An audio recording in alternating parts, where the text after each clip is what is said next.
You trust airports. Most seniors do. You follow the signs, take the lane they point you to, browse the shops right after security. It all feels reasonable. That's not an accident. None of it is. Airports are built to move money, and travelers who trust the system the most, who've been flying for decades and feel comfortable navigating it, are quietly the most expensive ones to be. None of this is complicated to fix, but you have to know which parts of the airport are working for you and which parts only look like they are. I've got 10 of them today. Tip 5 is the one I get asked about most, and it costs seniors more than any item on this list. Tip 1 changes what you do before you even reach the departure gate. Number 10. Shuttle trick. You've probably done this. Most people over 60 have. You land, you're tired. You open your phone and book a ride from inside the terminal. That feels like the obvious move. But the moment you request a ride from airport property, a surcharge hits automatically.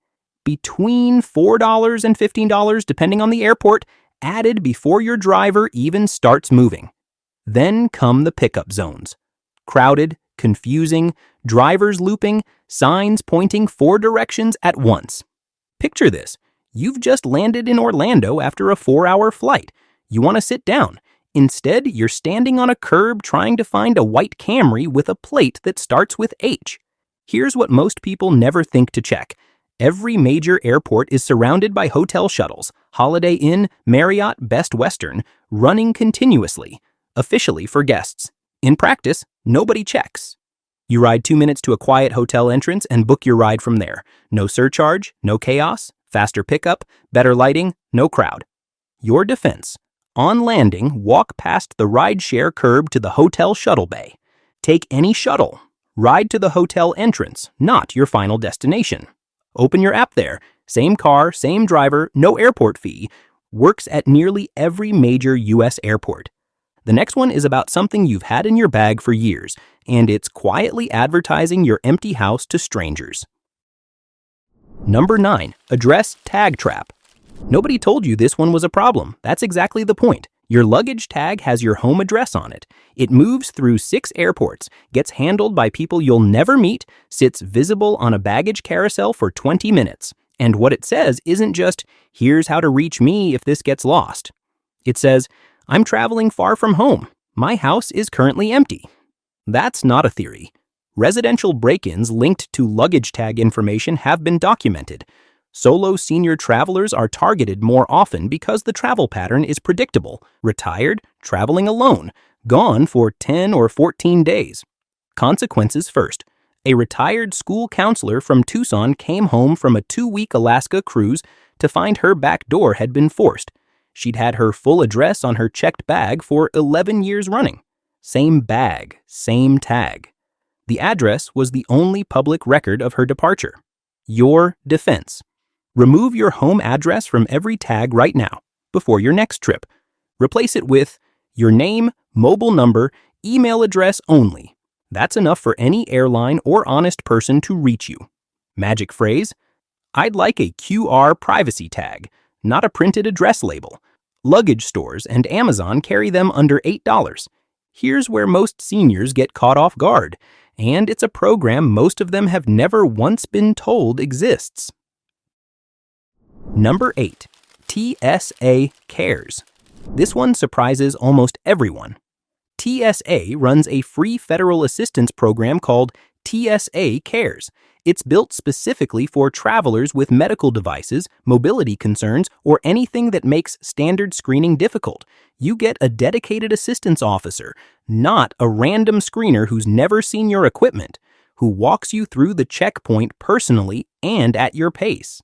Hearing aids, pacemakers, knee replacements, insulin pumps, compression garments, items that seniors carry through airports every day and quietly dread getting flagged for. The program exists precisely for this, and it's almost never mentioned at check-in, on boarding passes, or at the security entrance. Why? Because an informed traveler moves faster and asks fewer questions. That creates complications. Rose, 73, a retired pharmacist from St. Louis, had spent 6 years getting pulled aside at security for the same insulin pump she'd carried since her diagnosis. Secondary screening every time. Delays. Twice she nearly missed her flight. She found out about TSA Cares from a comment on a travel video. One phone call before her next trip. No delays, no secondary screening. A dedicated officer who already knew her situation. Your defense. Submit your request at tsa.gov/contact-center/form/cares at least 72 hours before departure. List every medical device and mobility concern. Be specific. At the checkpoint, confirm immediately with the first officer you see. Magic phrase. I have a TSA Cares request on file for this flight. Can you connect me with my assistant? The next one is quieter than anything on this list, and it follows you all the way home. Number 7. Wheel bacteria. Nobody obsesses over this, and that's exactly the problem. Your luggage wheels touch parking lots, sidewalk grates, airport bathroom floors, tarmac surfaces, cargo hold floors, every surface. Then you roll that bag directly into your hotel room or your bedroom, wheels first, dragging every surface contact across your floor or carpet. Travelers over 60 carry immune systems that recover more slowly from new bacterial exposure than they did at 40. What a 35-year-old body shakes off in a day can steal the first 3 days of a vacation from a senior. Not dramatically, just tiredness, a rash, stomach issues, enough to make you feel like the trip got away from you before it started. You've seen this happen, maybe to yourself. Maybe you blamed the plane, the hotel, the food. Often, it's the wheels. Carol, 68, a retired occupational therapist from Nashville, spent the first 4 days of her Portugal trip in the hotel fighting a skin reaction she couldn't place. Her doctor asked one question when she got home. Did you roll the suitcase straight into your room? She had. Every trip. For 9 years. Your defense. Keep disinfectant wipes in your carry-on. Not at home, in the bag you actually travel with. Before entering any car, hotel room, or your home, 30 seconds, wipe all 4 wheels. If staying somewhere with carpet you care about, slip a large garbage bag over the base of the suitcase in the room. It takes less time than washing your hands. Number 6. Airport mind games. Here's something airports will not put in a press release. Everything changes the moment you clear security. The floor material shifts from hard to soft carpet. Your brain reads that as safe zone, and your pace slows involuntarily. Lighting gets brighter near luxury retail and dimmer near food courts. Scent diffusers near cafes release vanilla and warm bakery smells even when nothing is cooking. The layout routes you through duty-free whether you want to browse or not. None of it is random. All of it is designed to shift you from transit mode into spending mode. And the transition happens so gradually you don't notice it happening. Airports earn more revenue per passenger from retail than from landing fees. You are not the customer. You are the inventory. Senior travelers on fixed or carefully managed budgets are hit hardest, not because they spend more, but because the tax-free means cheaper shortcut runs deep. Duty-free doesn't mean cheaper. It means no import tax, and that saving is often priced right back into the shelf. Your defense. Set a specific in-terminal spending budget before you go through security, in your head or in your notes app. Any item over $20 in duty-free. Pull out your phone, check the same product online before you reach the register. Walk with a destination. The browser is who the layout was built for. The carpet is designed to slow you down. You can choose to keep moving. Quick question, how many of these have you been doing without realizing it was costing you anything? Most viewers tell me they spotted themselves in at least 3 of the first 6. If this is useful, hit subscribe. We do this every week. The second half covers the moves that change what happens at the gate and at baggage claim, including tip 1, which I genuinely wish someone had told me years ago. Number 5. AirTag defense. This one genuinely caught me off guard when I first looked into it. Airlines lose or misroute millions of checked bags every year. Their own tracking systems run on a delay, sometimes hours, sometimes longer. By the time their app tells you where your bag is, it's already been sitting somewhere for a while. You're standing at a desk, filing a report, waiting for a system to catch up. But here's the part most people miss. Senior travelers traveling alone are disproportionately targeted for luggage theft at baggage carousels. The profile is visible: name brand luggage, medical equipment cases, retirement trip itinerary tags. A small tracker inside your bag doesn't just show you where your bag is, it shows you if your bag stops moving somewhere it shouldn't: a back room, a vehicle, off airport property entirely. One $29 device changes the entire power dynamic at the baggage desk. James, 71, a retired civil engineer from Charlotte, watched his tracker show his bag sitting in a handling room one terminal over while an airline agent insisted it was still in transit. He showed her the screen. She made one call. He had his bag in 8 minutes. Your defense: one tracker inside the bag. Zip pocket, not visible when opened. On landing, check location before you reach the carousel. If the bag isn't moving toward you, go directly to an agent with the location on your screen. Don't file a missing bag report first. Magic phrase: I have GPS tracking on this bag and it's currently showing location.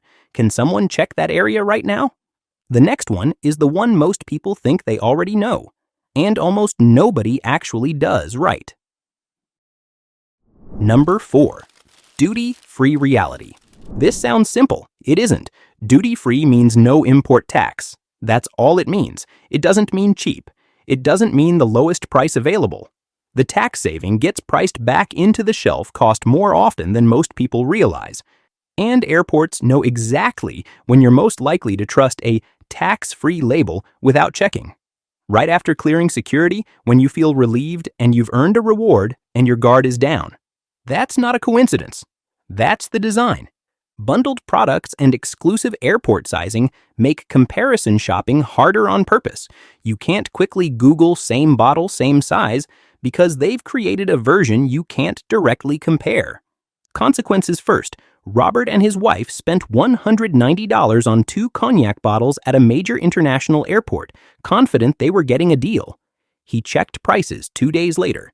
Same bottles, same brand. $104 at the local liquor store near their house. Your defense: any purchase over $20, phone out, same product, Google Shopping, 30 seconds. Look specifically for airport exclusive packaging. It's the tell that comparison is being made harder. The deal is sometimes real.